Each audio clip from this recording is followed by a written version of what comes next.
Cette formation vous est offerte par AS Ivoire.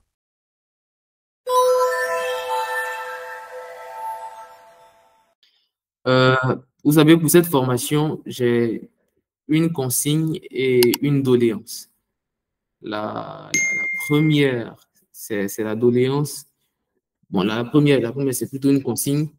Vous verrez que dans la formation, ou bien dans les diapos que je vais présenter tout à l'heure, il n'y aura pas vraiment d'informations très...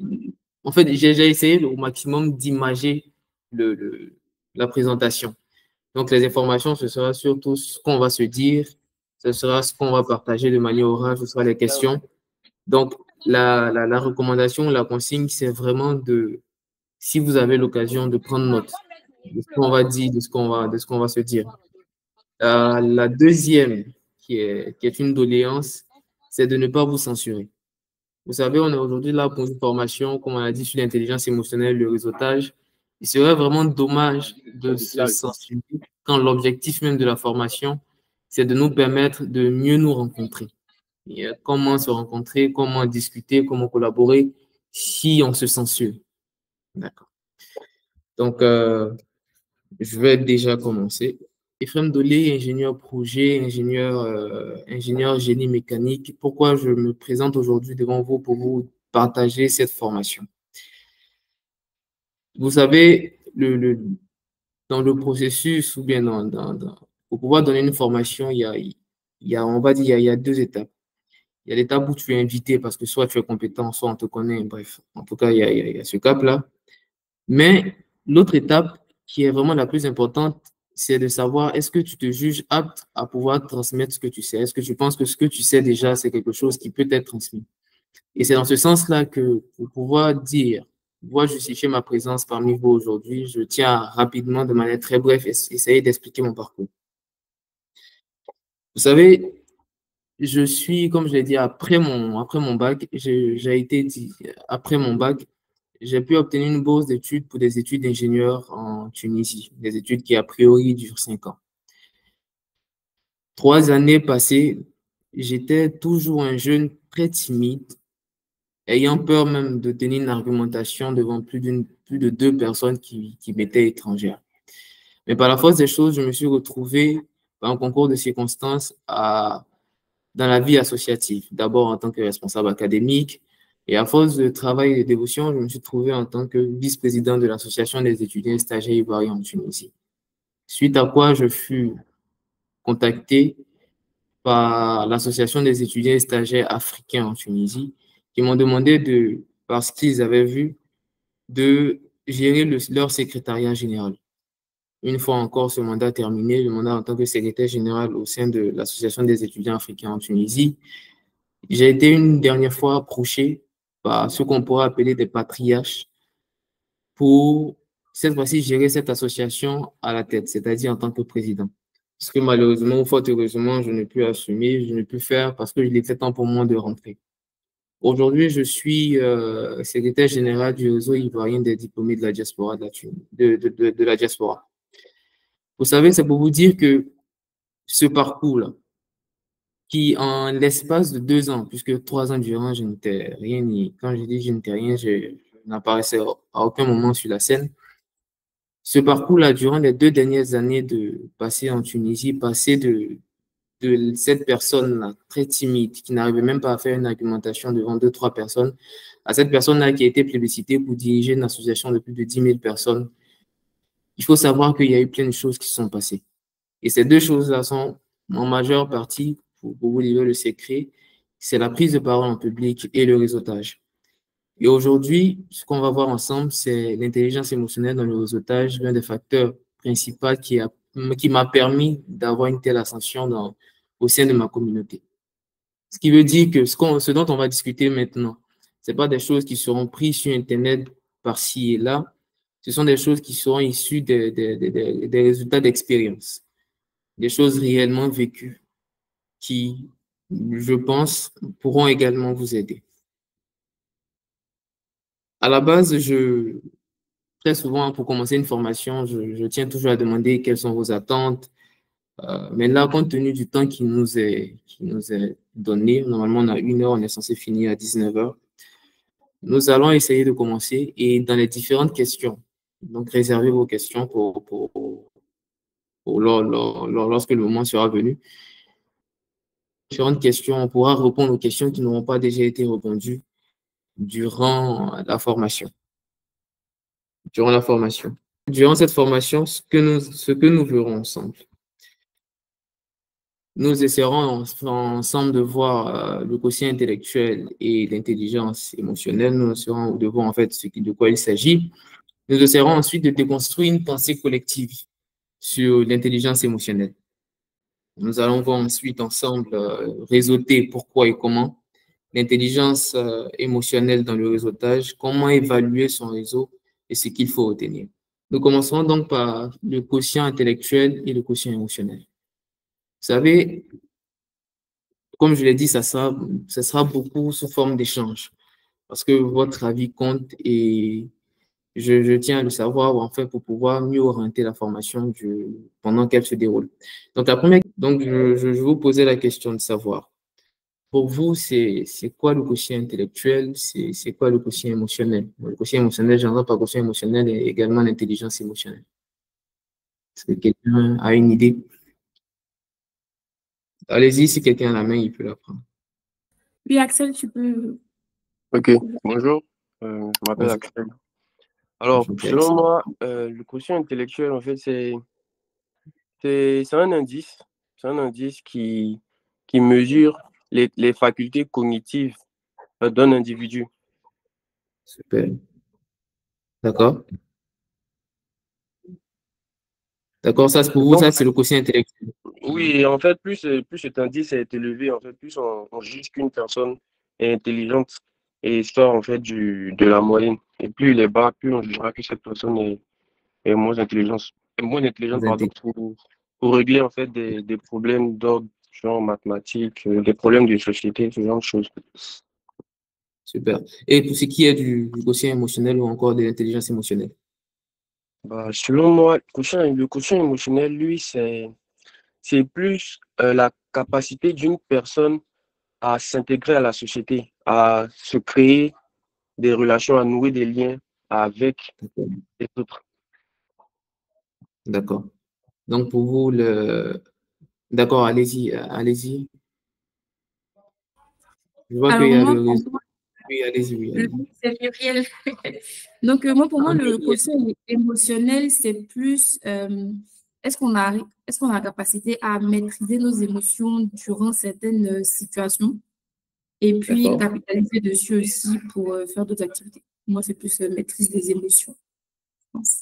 Donc, pour vous, le quotient émotionnel, c'est plus maîtrise des émotions. Oui, oui. D'accord. Il y a Fadiga qui a levé la main, tu as la parole. Le quotient émotionnel, c'est la capacité de ressentir les émotions de son interlocuteur. D'accord. Pour vous, c'est pour tout ce qui concerne les émotions de son interlocuteur. Oui, exactement. D'accord, il n'y a pas de souci. Je vois qu'il y a Koulibaly Ibrahima qui a levé la main. Allez-y. Bonsoir à tous. Pour Bonsoir. moi, le quotient émotionnel est la D'accord. capacité de comprendre ses émotions et de D'accord. comprendre celles des autres et de aussi gérer ses émotions. Mhm. Être capable de gérer ses émotions face à certaines situations qui nous permet de prendre de bonnes décisions, de nouer aussi Super. des relations. D'accord, il n'y a pas de souci. Maintenant, la question que je voulais vous poser en même temps à tous ceux qui ont eu à lever la main. Pour vous, entre le quotient intellectuel et l'intelligence émotionnelle, quel est le facteur le plus influent, on va dire, dans la réussite d'un individu? Namikuma d'abord et ensuite on.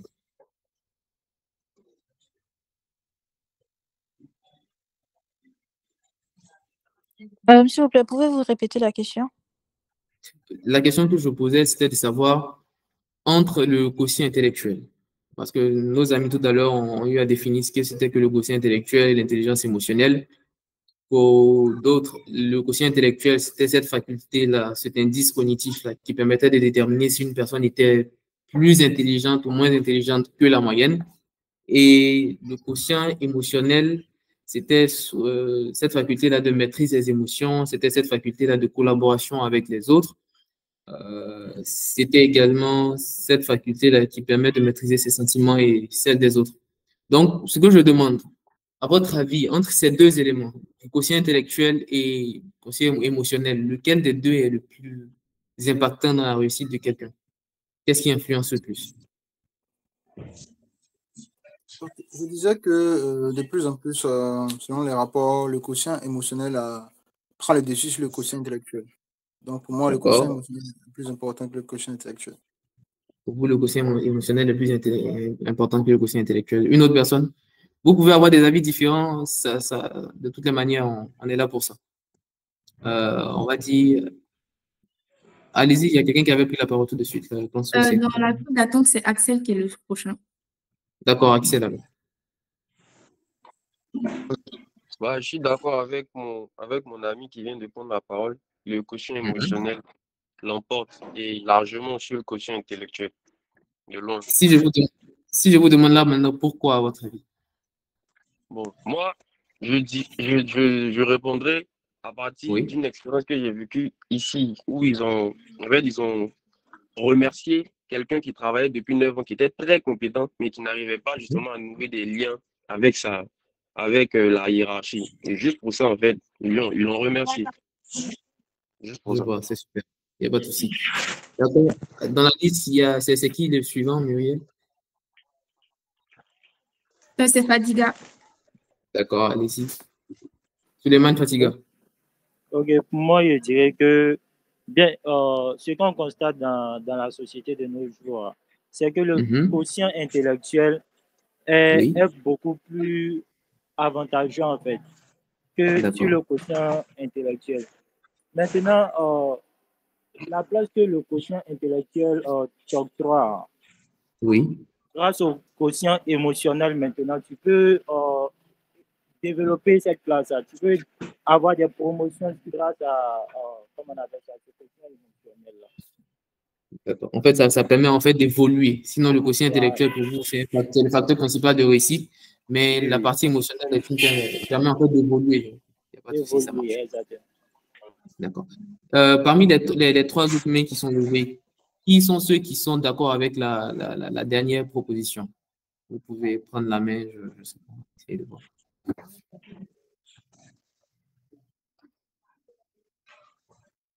D'accord, Kwasi Louis est d'accord. Willy Nguessan. On prend qui, Muriel, c'est Willy, c'est ça? C'est lui qui... c'est Ibrahima le prochain. Ibrahima, allez-y.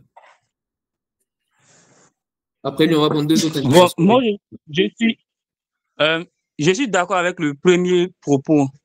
D'accord. Qui dit que l'intelligence émotionnelle est plus facile, apporte beaucoup plus d'avantages pour réussir. D'accord. Parce que grâce aux émotions, puisque le quotient émotionnel, il me dit la capacité à mieux comprendre la société, à mieux se comporter en société par rapport à l'intelligence intellectuelle qui développe plus les compétences techniques. Donc, grâce au quotient émotionnel, on arrive à jouer sur les émotions qui nous permettent ensuite de réussir dans la vie plus facilement, puisqu'on arrive à comprendre les autres. Donc, on a la capacité de pouvoir mieux gérer, pouvoir mieux prendre les décisions. Parce que dans le monde, on a besoin de prendre de bonnes décisions qui nous permettent d'avancer aussi. D'accord, il n'y a pas de souci.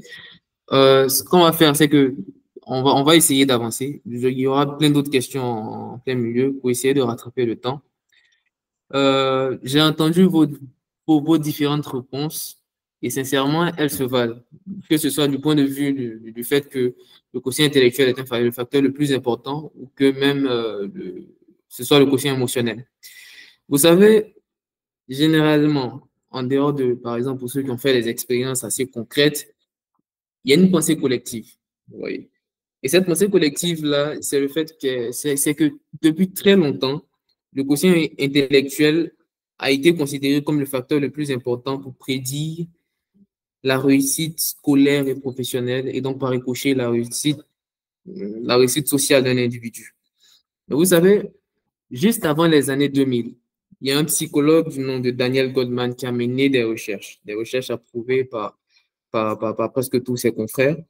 Et d'après ces recherches, il en est ressorti que, en vérité, le quotient intellectuel, celui que vous avez défini tout à l'heure, n'influençait ou n'impactait qu'à 20% la réussite d'un individu. Jusqu'à 20%. Et que le quotient émotionnel, lui, au contraire, était influent jusqu'à un point, jusqu'à 80%. Donc, pour essayer de comprendre ces chiffres-là, essayons ensemble de revoir les définitions que vous avez données.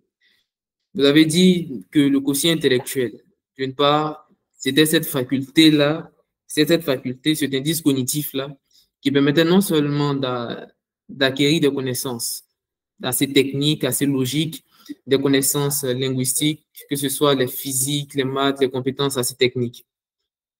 Et cette faculté-là, qu'on appelle quotient intellectuel, est généralement génétique. C'est-à-dire qu'on a tous connu, je pense, on a tous connu dans notre entourage des gens qui, sans forcer, arrivaient à comprendre avec une telle aisance les choses les plus complexes à nos yeux. Des amis avec qui on partait faire les 400 coups, qui le lendemain revenaient avec de très bonnes notes. Ou des gens qui nous disent très souvent que non, moi, quand je suis en classe, là, une fois qu'on met c'est tout, je comprends. En fait, il faut comprendre que cela émane de la génétique, très souvent. C'est vrai qu'il y a toujours exception à la règle, mais bon, en majeure partie, cela émane de la génétique. Quant à l'intelligence émotionnelle, pour faire de manière très simple, c'est exactement ce que vous avez dit. C'est-à-dire, c'est cette faculté-là que vous avez à collaborer avec les autres. Cette faculté-là que vous avez à gérer vos propres émotions et celles des autres. Et cela nécessite de l'empathie, de l'écoute, de la compréhension. Donc, en gros, d'après Daniel Goldman, il dit pour lui comme ça que votre faculté à acquérir des connaissances, à maîtriser tout ce qui est logique, scientifique, technique, n'est pas qu'à 20% votre réussite et qu'en réalité, ce qui peut déterminer, le facteur le plus influent pour déterminer la réussite d'un individu, c'est sa faculté à collaborer avec les autres. Et que cette faculté-là, elle s'acquiert avec l'expérience. Aussi intellectuel, pour lui, bien qu'il soit un élément très, très important, doit être accompagné de l'intelligence émotionnelle pour qu'ensemble, ils puissent permettre à l'individu d'évoluer. Et ça, c'est vrai. Le quotient intellectuel et le quotient émotionnel ne sont pas en porte-à-faux. Ils sont certes distincts, mais ils vont de pair. On prend l'exemple aussi simple que ça d'un individu qui a décidé d'ignorer ses émotions. On prend l'exemple d'un individu qui a décidé comme cela d'agir sans tenir compte de ses émotions. Et cet individu-là, en fait, il se laisse emporter par celle-ci, plutôt l'individu qui a mis de côté ses émotions et qui, en fait, mise tout sur ses habiletés intellectuelles. Il faut savoir que cet individu-là s'empêche de lier des relations interpersonnelles très fortes et efficaces. Tandis que si nous prenons le cas de quelqu'un plutôt qui a décidé de miser tout sur ses émotions et qui met de côté tout ce qui est quotient intellectuel, tout ce qui est habilité, tout ce qui est indice cognitif, on voit que cette personne-là se laisse guider immédiatement par ses réactions. Vous voyez? Donc, maximiser l'un et délaisser l'autre, c'est plus un handicap qu'un avantage. La question qui suit, en fait, c'est de savoir comment évaluer et améliorer votre intelligence émotionnelle. Déjà, si nous sommes d'accord que c'est en forgeant qu'on devient forgeron et que la meilleure manière d'améliorer sa prise de parole en public, c'est de prendre la parole en public, alors la meilleure manière d'améliorer votre intelligence émotionnelle, c'est de la pratiquer de manière consciente. Vous voyez? Et quand je dis la pratiquer de manière consciente, j'ai envie de vous demander, à votre avis, qu'est-ce que je sous-entends par pratiquer votre intelligence émotionnelle de manière consciente? Vas-y.